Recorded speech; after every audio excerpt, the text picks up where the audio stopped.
សួស្តីចាសសូមគោរពជ័យនៃគួយដល់មកចូលរួមច្រៀងឆ្លងខាងជាមួយធីតាចាសូមគុណចា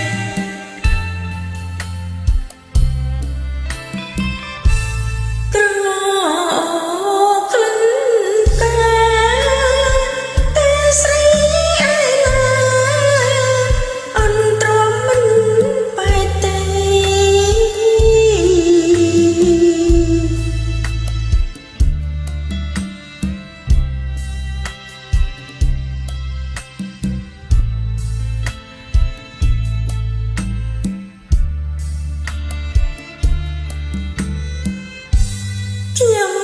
មិនដែលស្គាល់រងគុំបានពោសាស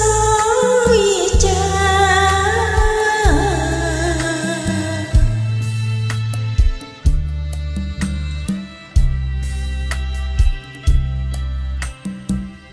ខ្ញុំមិនត្រូវការថយជើង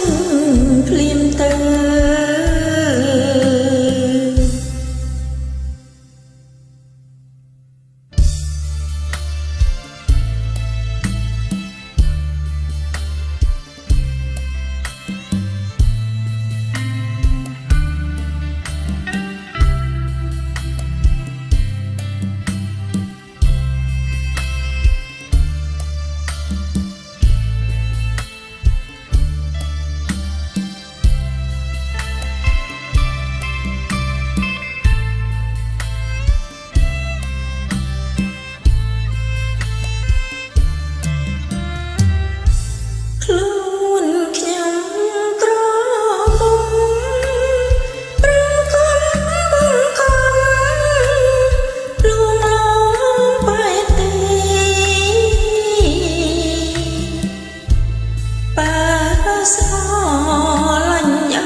ស្ដា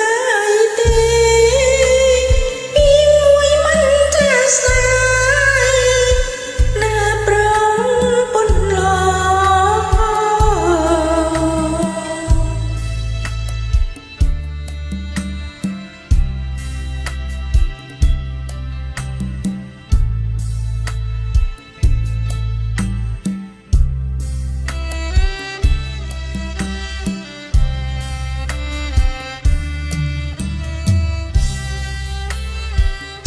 សូមអរគុណសម្រាប់ការចូលរួមចា៎